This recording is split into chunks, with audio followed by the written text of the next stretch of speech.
I wanted to do a PlayStation 2. It's kind of hard to explain it right now, but originally I wanted to do like a PlayStation 2 emulation machine. And that was the original plan to begin with. A year ago, I had kind of thought about it for a long time, and I came to a point to where I was like, I'm not going to be able to continue collecting for the PlayStation 2, unfortunately. There are, however, though, a handful of games that I am still wanting to get and to add to my collection to eventually finish it off and be a full-on PlayStation 2 collection. Specifically games that I've wanted to get for a long time and stuff like that. And yeah, that makes sense. As I stated before, there's no way you're going to be able to have every game, and not only that, there's no way you're going to be able to either find or afford the majority of them. And that was actually one of the main reasons why I wanted to work on this emulation PlayStation 2 project, was because of the fact of availability and, of course, pricing.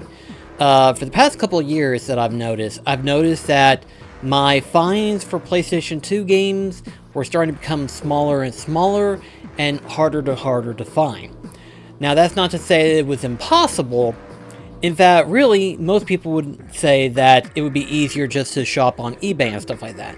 That is true, but at the same time, too, the thrill of collecting is mostly being able to go out and go to a shop or anything like that and find it on your day-to-day basis. Every once in a while you'll find something that you've been wanting to get, and yeah, that's just basically what it is. You won't be able to get every game, and yes, the majority of them you would have to find on eBay, but really finding them out in the wild, finding them out in shops and stuff like that is usually the fun part for me. It really is, and a lot of collectors will tell you that. But as I'm getting more and more games and add on to my collection and stuff like that, the less and less I am able to find of certain ones. Another way is that of certain games are actually a lot more pricier than others.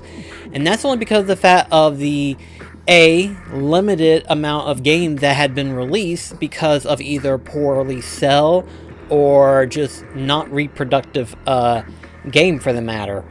There could be a number of reasons why it never produced that many copies, but of those particular ones, they're usually the hardest one to find. For example, one of the most expensive PlayStation 2 games is Rule of Rose. Why is that particular one so expensive? I have no idea, but what I will say is this, is that it is not worth the price of admission alone, because if you go on eBay right now and try to look up the price on this thing, the disc alone, just the disc, would run you $800, and that is expensive. Like, in terms of PlayStation 2, I think the most expensive one I've got is technically Blood Would Tell. I originally got it for like $85, I want to say, on eBay, and that was only because of the fact I knew I wasn't going to be able to find that copy, and I really wanted to play it. And after playing it, I absolutely love the game. But I will also tell you, it's not worth the $80. It is also not worth the price that it is right now, which is like right around $180, probably more, depending on where you find it at and stuff like that. And it sucks not being able to get it at a reasonable price. And as PlayStation 2 games are nowadays and stuff like that, certain ones are going to be more pricier than others. For example, the third entry into the Xeno Saga, the third one, is actually the most expensive of the three. The first two are relatively within cheap price. They're under $50 per game. The third one, for some reason, is the most expensive one, being that of like $200+, which is insane. So it was one of those things where I was like, I had to make a decision of like, okay, I know for a fact I'm not going to be able to get every game, and I know for a fact I'm not going to be able to afford the majority of them, but I still want to try them out, I still want to play them and stuff like that. So how do I go about doing this? The best way, and the most obvious way, is emulation. And originally, my original ideal for emulation was to buy a mini PC. For those that don't know, they actually do make mini PCs. They're kind of like a squarish box, about about as big as the external hard drive, depending on the size of the external hard drive you get and stuff like that. And they're mostly known for using for smaller stuff, you know, whether it's web browsing or video watching or anything of that nature, not for like big project making or stuff like that. And very rarely ever are they ever used for like gaming purposes. Emulation wise though, a lot of gamers will tell you they're slowly starting to actually be used for gaming purposes. For example, in most cases, the majority of the community have been stated that some of these mini PCs are able to run PlayStation 3 games, which is surprising, really. It's really surprising to hear that they're able to emulate PlayStation 3 games now. But they also say that they play PlayStation 2 titles really good, which rings really well in my ear because that is exactly what I'm going for. There was one issue with that though, however, is that the mini PC is not cheap. Now, it's cheaper to get a mini PC versus actually getting a actual PC itself. For example, my PC that I have running right now cost me $1,500 easy. So a mini PC you can easily get for right around $300-400, depending on what it is and depending on the timing of the price itself, and for that matter. Unfortunately, though, I didn't want to spend that much money on a single buy, and I wanted to have something that was like more convenient, or at the very least probably save it up to where I could eventually buy one. And while I was thinking of doing that, I also eventually did kind of slowly build up to getting that mini PC by buying this, the Retro Fighter PlayStation/PlayStation 2 controller. Now, I got this because in a video that Metal Jesus and Reggie talked about whenever they're doing their PlayStation 2 buyer guide, they talked about this controller and they said that it was a really good one. And I remember seeing something about this and I forgot about it, but I remembered it in that video because I remember a few years ago it was actually being started out as like a Kickstarter of a modern day PlayStation/PlayStation 2 wireless controller. Now, before this one, if you asked me about the best wireless controller, I would have hands down told you that that would be the Logitech PlayStation 2 controller. But recently, not recently, but a year ago, the PlayStation 2 controller itself has some button problems, and thus rendered me not being able to use that particular controller for a while. So eventually I did buy this one just to try it out, and after trying it out, I can confirm and say this is well worth it in my personal opinion. The good news is that you can still buy it relatively new, either on Amazon or anywhere depending on where you find them, and they're relatively in a very good price range, like within $30-35 depending on, you know, where you get it and stuff like that. And the cool thing is this too, is that it has two different dongles. One dongle for PlayStation 1 and 2 systems, and another dongle for PS3 and PC. Which ringed a bell right there, with the fact that this controller, while yes, can work on PS1 and PS2, could also work on PC and PlayStation 3. PC is what I was wanting to have it for whenever I did get the mini PC unit. But then I had an ideal. I had an ideal that was stupid. That ideal said to me, imagine if I made like a PS2 case, like an actual PS2 shell, and put that mini console inside the PS2. Because the ideal of emulation is to mimic the system itself. And what better way to mimic it than to make it look like as though as if it is an actual PS2. But then something else kicked in. Something else that I didn't think I was going to look into until a couple of months ago. And that was looking back at the video that Metal Jesus and Reggie did, where Reggie actually talked about a particular PS2 accessory / component that also runs mods and emulation for PlayStation 2 and stuff. And that was whenever a light bulb kicked in my head, and I thought to myself, let's look into this. Let's look into this and see what it is actually. And after doing thorough investigation, thorough research and stuff like that, I realized something. this was a better option. This was a better option.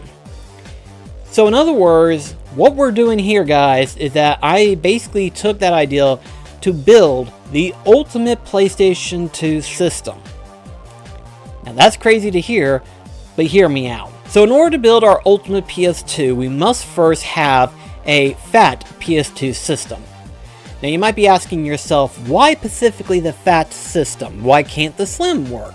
Well, technically there is a set mod that does work for a PlayStation Slim. But for the specific one that I'm looking at, I specifically wanted to try out the fat PS2, and plus, the fat PS2 was like the first release system of the PS2. And it's like, I recognize the PS2 more than I recognize the Slim itself. And personally, I like the fat more importantly. I just like it better. But later on down the road, not right off the back, but later on if I wanted to, there is a way that you can actually connect a better fan unit to help keep it cool better. It's not necessarily something that I need right now, but to know that I can add in an extra cooling unit would be a cool idea to invest into and stuff. Now that being said, the fat PS2 is specifically needed for one key component. That key component is a network adapter. Now, before this version of the network adapter, we had a previous version of the network adapter, which was an actual network adapter. This was originally bundled with Final Fantasy 11, I believe, but it also worked for a lot of other online-only games and stuff.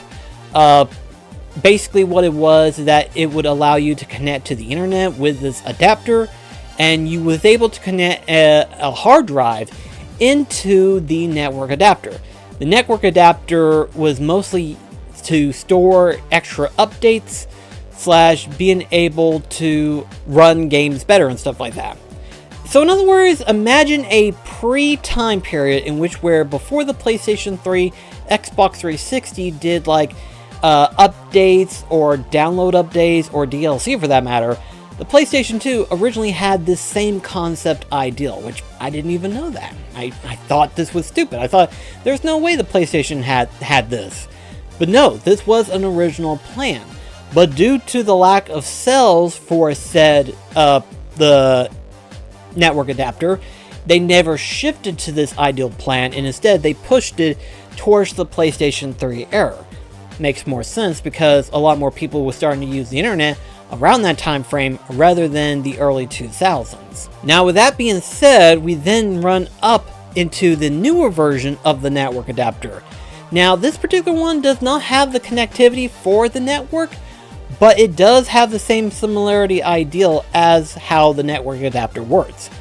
Now the reason why it's been an updated version is because the previous version used an older connection of a hard drive. The current one uses it for an SATA style of hard drive connection. The older one was for an older PC model, and obviously they decided to just stick to that one because not many people had the newer ones yet, and the newer ones just had started rolling out during that time period.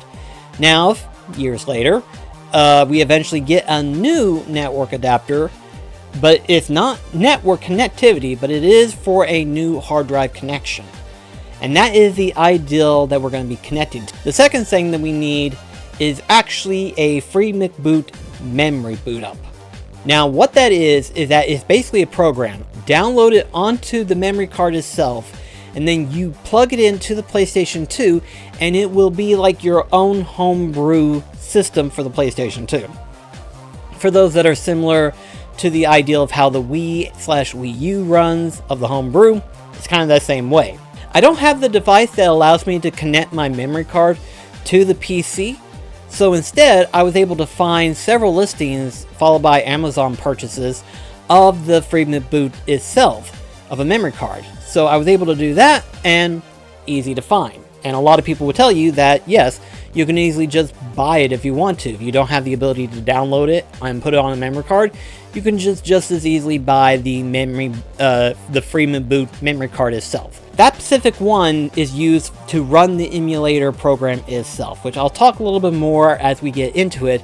But the next thing we need to do is to actually buy the hard drive itself. Now, I've had two different ideals that came up when it comes to hard drive.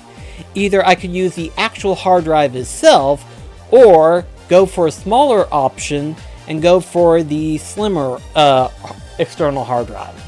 I decided to go with the smaller one because, according to one person's comment, he preferred this ideal as opposed to more move-in parts inside the system. Makes perfect sense, I thought, so I was like, you know what, let's try this. And as a startup, I just wanted to get the 500 gigabytes. Now, I know some people would say that feels a little small, but here's the thing, this is early PlayStation 2 games we're talking about. Each game at most probably has like 2 to 3 gigabytes per game. So it's not like the PlayStation 5 where the games are like easily 50 gigs. No, these are standard PlayStation 2 games that at most probably is like 2 to 3 gigs. The majority of them are barely a gigabyte of data in total, technically. So I figured 500 would be a good test run just to see what it would be like and stuff like that. But according to what the program does tell you is that it can only work to up to 2 terabytes. So if for some reason in the future I wanted to upgrade from a 500 gigabyte and go all the way up to a terabyte, which is 1,000 gigs, I would do that. You know, that would be a pretty cool option to upgrade to and stuff like that. And now that we have all the components that we need, there's actually a couple small extra components that I myself wanted to get. Either because of particularly better secured stuff, followed by easy access and easy plug-in ready to go type things. So, first and foremost, the PlayStation 2 hard drive itself is smaller than the slot itself, so I figured I needed a housing unit to hold it in place. It's unnecessary, but it's just better insurance and stuff like that, you know what I mean? That way, if I'm moving the PlayStation 2, it's not kind of getting jiggled around or stuff like that. They actually do make this, and it costs right around a couple bucks, maybe $5 at most, so it's not a bad price range when you think about it. It's just a little add-on, and if you feel like you don't need it, you don't need it. I felt like I needed it, so I just bought it, and it works just well. The second thing, and really the most important one that I wanted to have, was actually the hard drive connection. Now, a lot of people will tell you you can just as easily hook it up into your PC, it would work just fine, but I don't feel like taking my PC apart multiple times just to get that one part in. As much as I feel like I could probably do that, especially after putting my PC together and everything like that, I probably could, but I'd rather not. So instead, I went with another option, which is basically a USB connection device that allows me to connect a hard drive into it. So I thought that would be a better option. It only cost me like $8-9, so that's not a bad deal when you think about it. Now to talk about the program itself, of how we A, get the games into the hard drive, and B, how we get the emulation working. So a couple of programs that you need the OPL Manager as well as WinHeap. Now, OPL Manager is basically where you get your games fixed up and organized and ready to go. The WinHeap allows you to install those games into the hard drive itself. Now, the first thing we need to do, we need to create a file. The file can be named anything that you want, doesn't matter. So for the time being, I'm going to refer to it as a dummy file, but it can be named however way you want to, whether it's PS2 files, OPL itself, doesn't matter, just name a file and have it ready to go. Now the next thing that I want to do is I want to go into WinHeap and run it under administrator. Next up, we're going to select the hard drive itself. Now, you will have to kind of explore as to which drive is which one. It will take a while, but for me, in my case, because I have an external hard drive followed by a regular hard drive, mine would be drive 3. Yours will probably be a different number depending on how many hard drives you have and depending on if they're all connected and stuff. After selecting, we then are going to format the drive. Now, to format it, you need to go to HD Loader 48 and then hit OK. It'll take it a few seconds and it will be officially formatted and ready to load games in there. But before we do that, we need to go to OPL Manager, run as administrator. So first off, you need to set your location for the folder. You're going to go under desktop and you're going to choose the file that you've created. Hit save. And then it should be ready to load in your ISO files. It'll be underneath the DVD files, so you're going to load in your ROMs.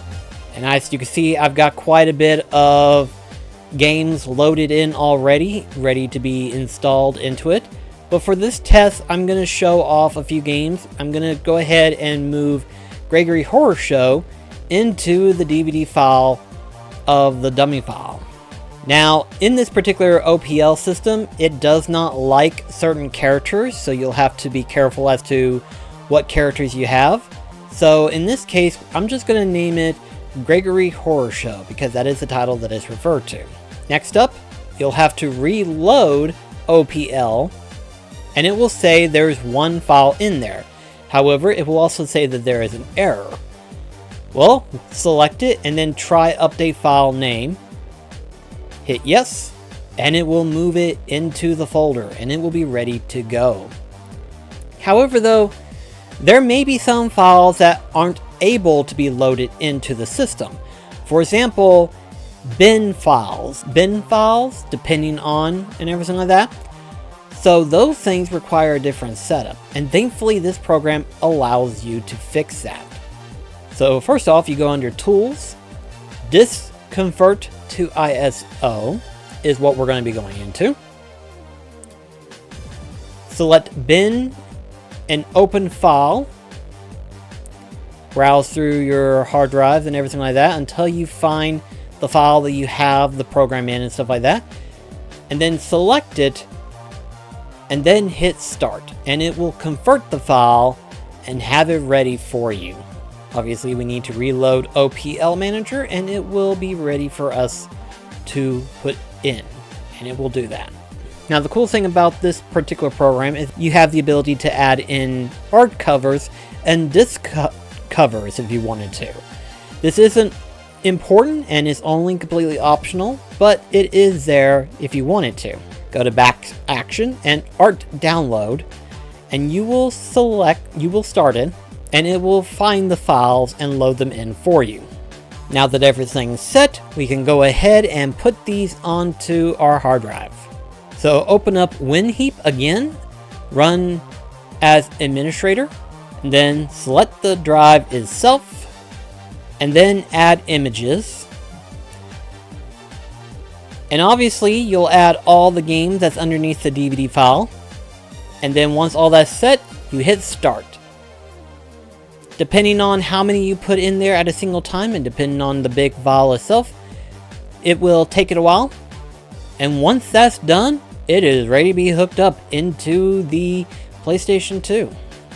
So now that's took care of, let's go ahead and get ready to install all of this onto the PlayStation 2 itself. So the first thing we need to do is remove the expansion bay from the back of the PS2. This is where your hard drive and the network adapter is going to be connected to. For me, whenever I bought the housing unit, I basically put that in there first. It will take it a little bit to get used to how it fits in there and stuff like that, but eventually, if you get it all figured out, it will eventually fit in there nice and snug. Next up, we're going to hook our hard drive into the adapter itself. And now we get that all fixed up, and we're going to be connecting this to our PS2 system. And now you'll screw in those little notches there. They don't have to be tight, but they just have to be in there secured to where the connection is solid. After that, we'll then connect our FreeBoot memory card into slot 2. Now the reason for that is because of the fact that that is only running the emulation ROM itself. For storing data, you'll need the actual memory card itself. and you'll slide that into memory card slot 1. The cool thing about all this is that while yes, we do have the Freedom Boot memory card that runs the emulation and stuff like that, it still runs like a PlayStation 2. So in other words, it will still have save files for all the different games and stuff like that. So in other words, so long as you have a memory card into slot 1, you'll be able to save games on it. Now of course, we will be hooking up our Retro Fighter controller into the PlayStation 2. And now, to top it all off, I figure I show this extra thing here, which is the HDMI PlayStation 2 adapter. This thing can hook up into the PlayStation 2 with powered up by a USB connection. And the cool thing is, this thing has a switcher for either 4:3 or 16:9. 4:3 is the standard screen resolution for the PlayStation 2 system. But for current systems, if you're playing it on a widescreen TV, it would be 16:9. Now, record, it will be stretched out a little bit, but depending on your personal preference, it may not bother you. It depends. So you're welcome to try them out and see how it all works. And now that we have it all hooked up and ready to go, we can now finally try this all out. Now, keep in mind, without the Freedom Boot memory card, obviously you can't run the program and you can't do anything. It just functions as a normal PlayStation 2 system. So even if the network adapter and the hard drive is connected, until you have the Freedom Boot drive activated, it will not run any of the programs. However though, with the Freedom Boot memory card, it will start to activate as a different unit altogether. So this is what you'll see when you run the PlayStation 2 with the Freedom Boot memory card. It will have several different options depending on the occupant itself. It also has a code breaker, basically a cheat code thing basically. But for the time being right now, we're just going to be loading in the OPL program, this right here. It takes it a moment or two and it will eventually open up, and then you'll start device HDD games. We have a full list of every game that we could possibly want into our system. The cool thing about this is that it's not just limited to US release. As you know, Gregory Horror Show is a game that was only ever available in Europe or Japan. It never came to the United States. And then of course there's also a few other Japanese titles that I've been wanting to play but couldn't due to the fact that, number one, I had a region Pacific PS2 system, USA specifically, so it wouldn't be able to run Japanese port title games. But thanks to this operating system and thanks to this emulation, I can actually play any game that I want. Really cool, right? And just like that, we are playing Gregory Horror Show. This was by far the biggest game that I've wanted to try out, realizing that this was only ever available in other countries. It was never available in the United States. I've wanted to try this game out because of how quirky and weird, but yet interesting this game is. It's got like this combination of Animal Crossing with a bit of like Luigi's Mansion, just a whole bunch of different things, and yet it's just so unique, and I wanted to try this game out so badly, but because of the fact that it's never been released in the United States, I never got a chance to try it out. But now I can. And I actually really like it. I like the designs of the characters, I like the style of the gameplay. It's really unique in my personal opinion. And after loading in Rule of Rose and playing it for a little bit, I'm kind of glad that I'm just playing it on an emulator as to opposed to paying it the full $1,000 price range. So, needless to say, it feels nice to know that I am completely free and able to play any PlayStation 2 title without any restrictions. Now, with all that being said, there are a few little caveats that should be brought up real quickly. First and foremost, certain titles that you may be able to play, but you can't actually play fully. What do I mean? Japanese titles. For example, did you know that there was actually a Cowboy Bebop game? How about a Full Metal Alchemist 3 PS2 game? I didn't know any of that, but to find out they exist, I wanted to play them. Problem: they only come in Japanese text. So yeah, there's no way to change this. There's no option that allows you to switch to English subtitles or anything of that nature. It's all in Japanese text. So in other words, yeah, it makes it hard to kind of play the game when you can't read. So unless you're lucky enough and some of these games just happen to have a fan translation made and stuff like that, and unfortunately, as looking up some of them do not have actual translation, which is unfortunate. But there are some games out there that do exist that have had fan translation. It takes a while, and for all we know, there may be a long continuing time before anyone actually does translate any of these and stuff like that. And until that time comes where they do get translated properly and do become ROM-related programs and stuff like that, you may just have to accept the fact that you may have to learn a new language, depending on how you feel. Alternatively, if for some reason the images for the cover and the disc don't load, you can always use a USB flash drive, copy the art folder onto the USB.